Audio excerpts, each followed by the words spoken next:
নমস্কাৰ বন্ধুসকল, স্বাগতম জনাইছো আমাৰ ইউটিউব চেনেল অনলাইন খয়লৈ। তো বন্ধুসকল, আজি আপোনালোকে নিশ্চয় মোৰ থাম্বনেইলটো চাই গম পাইছে যে মই আজি আপোনালোকক হেল্থ ইন্সুৰেন্সৰ বিষয়ে ক'বলৈ ওলাইছো।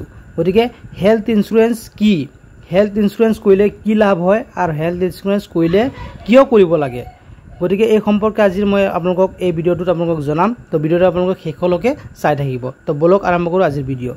তো বন্ধুসকল, আপোনালোকে গম পায় যে হেল্থ ইন্সুৰেন্স হৈছে এটা এনেকুৱা পলিচি যি নেকি আমাৰ হেল্থ প্ৰটেকশ্যনৰ কাৰণে কৰা হয়। অৰ্থাৎ আপোনালোকে সকলোৱে জ্ঞাত যে আপোনালোকে যেতিয়া হস্পিটেলত এডমিট হয় তেতিয়া আপোনালোকৰ যিসকল মধ্যবিত্ত শ্ৰেণীৰ হওক বা দুখীয়া শ্ৰেণীৰ লোকসকল আছে, সেইসকল লোকে আৰ্থিকভাৱে জুৰুলা হৈ যায়। তেখেতসকলৰ বেমাৰ আজাৰত হওক বা এক্সিডেণ্ট হ'লে যি ধৰণে আপোনালোকৰ ব্যয়বহুল খৰচ হয় চিকিৎসাৰ বাবে, সেই খৰচ কিন্তু যেতিয়া আপোনালোকে হেল্থ ইন্সুৰেন্স কৰিব, সেই সকলো ধৰণৰ খৰচ আপোনালোকৰ হেল্থ ইন্সুৰেন্সে বহন কৰে। গতিকে হেল্থ ইন্সুৰেন্স এটা কৰাৰ আগত আপোনালোকে পুংখানুপুংখভাৱে চাব লাগিব যে আপোনালোকে কোনটো কোম্পানীৰ হেল্থ ইন্সুৰেন্স কৰিছে, আৰু হেল্থ ইন্সুৰেন্সটো আপোনালোকে কোম্পানী চাই কৰিব লাগিব, আৰু লগতে আপোনালোকৰ বাবে কোনটো হেল্থ ইন্সুৰেন্স আপোনালোকৰ প্ৰয়োজন সেইটো আপোনালোকে চাব লাগিব এক নম্বৰতে। গতিকে হেল্থ ইন্সুৰেন্স এটা কৰাৰ আগত আপোনালোকে সকলোখিনি দিশ আপোনালোকে চাই ল'ব লাগিব। কি দিশ আপোনালোকে চাব লাগিব যে হেল্থ ইন্সুৰেন্সটো আপোনালোকে চাব লাগিব যে হেল্থ ইন্সুৰেন্স আপোনালোকে ক্লেইম সেটেলমেণ্ট ৰেচিঅ', অৰ্থাৎ আপোনালোকৰ ক্লেইমটো আপোনালোকে কিমান সোনকালে আপোনালোকে সেটেলমেণ্ট কৰি দিয়ে কোম্পানীটোৱে, সেইটো আপোনালোকে চাব লাগিব। আৰু লগতে আপোনালোকৰ প্ৰত্যেক বছৰে আপোনালোকৰ প্ৰিমিয়ামটো চাব লাগিব যে কিমান প্ৰিমিয়াম আহে, আৰু আপোনালোকৰ কিমান প্ৰিমিয়ামত আপোনালোকৰ টকাটো আপোনালোকৰ দিয়ে, অৰ্থাৎ আপোনালোকৰ কভাৰেজটো কিমান দিয়ে। যদি আপোনালোকৰ 5 লাখ এটা আপোনালোকে কৰিছে 5 লাখৰ হেল্থ ইন্সুৰেন্স, তেতিয়া আপোনালোকৰ দিবলগীয়া আছে 1000 টকা, তেতিয়াহ'লে আপোনালোকে আৰু বেলেগ চাব পাৰে যে 800 টকাত 5 লাখ দিয়ে নে নাই, তেনেকুৱা ধৰণৰ আপোনালোকে চাব লাগিব। আৰু লগতে ক্লেইম ৰেচিঅ'টো আপোনালোকে চাব লাগিব, ক্লেইমটো কিমান সোনকালে আপোনালোকৰ কৰি দিব পাৰে সেই কোম্পানীটোৱে, সেইটো আপোনালোকে চাব।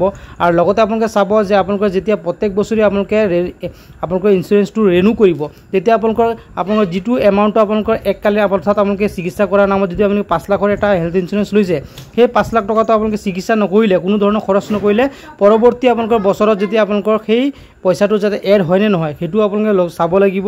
আৰু লগতে আপোনালোকে চাব লাগিব যে আপোনালোকৰ হেল্থ ইন্সুৰেন্সটো কোনটো কোম্পানীৰ হয়, আৰু লগতে আপোনালোকে চাব লাগিব হেল্থ ইন্সুৰেন্সটো আপোনালোকক কি সুবিধা দিছে, সেইখিনি সকলোখিনি সুবিধা আপোনালোকে চাব লাগিব। আৰু হেল্থ ইন্সুৰেন্স এটা 4 প্ৰকাৰৰ থাকে, আপোনালোকৰ ইণ্ডিভিজুৱেল, ফেমিলি ফ্লোটাৰ, চিটিজেনশ্বিপ আৰু ক্ৰিটিকেল ইলনেছ। ইণ্ডিভিজুৱেলটো আপোনালোকে ইতিমধ্যে গম পাইছে যে পাৰ্চনেলি হয়, আৰু লগতে ফেমিলি ফ্লোটাৰটো আপোনালোকৰ এটা LICৰ জৰিয়তে, মানে এটা আপোনালোকৰ হেল্থ ইন্সুৰেন্সৰ জৰিয়তে আপোনালোকৰ সকলোখিনি সদস্যক আপোনালোকে অন্তৰ্ভুক্ত কৰিব পাৰে। আৰু আপোনালোকে চিটিজেনশ্বিপ যিটো হয়, চিটিজেন আপোনালোকৰ হেল্থ ইন্সুৰেন্স, সেইটো হ'ল আপোনালোকৰ 60 বছৰ ঊৰ্ধৰ ব্যক্তিৰ কাৰণে। আৰু যিটো আপোনালোকৰ ক্ৰিটিকেল ইলনেছ, সেইটো হ'ল আপোনালোকৰ যিসকল ব্যক্তিৰ আপোনালোকৰ ইতিমধ্যে প্ৰি এক্সিষ্টিং ডিজিজ আছে, ক্ৰিটিকেল ডিজিজ আছে, সেইসকলৰ বাবে। আৰু যিমান আপোনালোকৰ বয়স বাঢ়িব সিমান আপোনালোকৰ প্ৰিমিয়ামটো আপোনালোকৰ বাঢ়ি যাব, আৰু লগতে যিমান আপোনালোকৰ প্ৰি এক্সিষ্টিং ডিজিজ থাকিব সিমান আপোনালোকৰ আপোনালোকৰ প্ৰিমিয়ামটো বাঢ়ি যাব। আৰু প্ৰিমিয়ামটো আপোনালোকে 2 ধৰণে দিব পাৰে, এটা হ'ল আপোনালোকে বছৰীয়াভাৱে দিব পাৰে, আৰু নহ'লে আপোনালোকে মাহেকীয়াটো আপোনালোকে প্ৰিমিয়ামটো দিব পাৰে। কিন্তু প্ৰিমিয়ামটো আপোনালোকে বয়স অনুযায়ী আৰু আপোনালোকৰ প্ৰি এক্সিষ্টিং ডিজিজ আছে নেকি সেই হিচাপে আপোনালোকৰ প্ৰিমিয়ামটো বাঢ়ি যায়। আৰু লগতে আপোনালোকৰ যিটো আপোনালোকে ইঞ্চুৰেঞ্চটো পাৰচেছ কৰিব, সেই ইঞ্চুৰেঞ্চটোত আপোনালোকৰ কিমানটা হস্পিটেল আপোনালোকৰ অসমত অন্তৰ্ভুক্ত কৰা আছে সেই সম্পৰ্কে আপোনালোকে চাব লাগিব।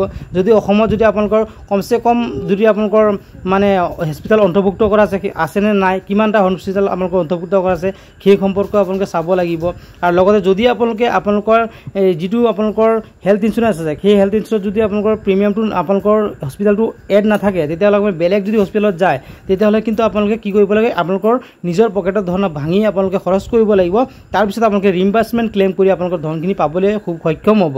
আৰু সেই ৰিম্বাৰ্চমেণ্ট ক্লেইমৰ সুবিধাটো সকলো আপোনালোকৰ হেল্থ ইন্সুৰেঞ্চত নাথাকে। কোনখিনি হেল্থ ইন্সুৰেঞ্চ আছে সেইখিনি আপোনালোকে চাব লাগিব। লগতে আপোনালোকে চাব লাগিব যে আমাৰ হেল্থ ইন্সুৰেঞ্চ এটা কৰাৰ আগতে আপোনালোকৰ সকলোখিনি সদস্যৰ যাতে বয়সখিনি আপোনালোকৰ প্ৰায় অলপ ওচৰ পাজৰে হয় সেইখিনি লক্ষ্য কৰিব। গতিকে এই ভিডিঅ'টো এই সম্পৰ্কে আছিলে যে হেল্থ ইন্সুৰেঞ্চ এটা কেনেকৈ বাই কৰিব লাগে, আপোনালোকক কি সুবিধা প্ৰদান কৰে, আৰু পৰৱৰ্তী সময়ত মই আপোনালোকক দেখুৱাম যে হেল্থ ইন্সুৰেঞ্চ এটা ক'ৰ পৰা বাই কৰিব আৰু কেনেকৈ বাই কৰিব, সেই প্ৰচেছটো সম্পৰ্কে আপোনালোকক মই ভিডিঅ' এটা প্ৰস্তুত কৰি দেখুৱাম। আৰু আজিৰ ভিডিঅ' যদি আপোনালোকে ভাল পালে তেতিয়া লাইক কৰিব, কমেণ্ট কৰিব, শ্বেয়াৰ কৰিব। আৰু লগতে যদি আমাৰ চেনেলত আপোনালোকে প্ৰথমবাৰৰ বাবে আহিছে তেতিয়া চেনেলটো ছাবস্ক্ৰাইব কৰিব, আৰু কাষত থকা বেল আইকনটো প্ৰেছ কৰি অল কৰি ল'ব।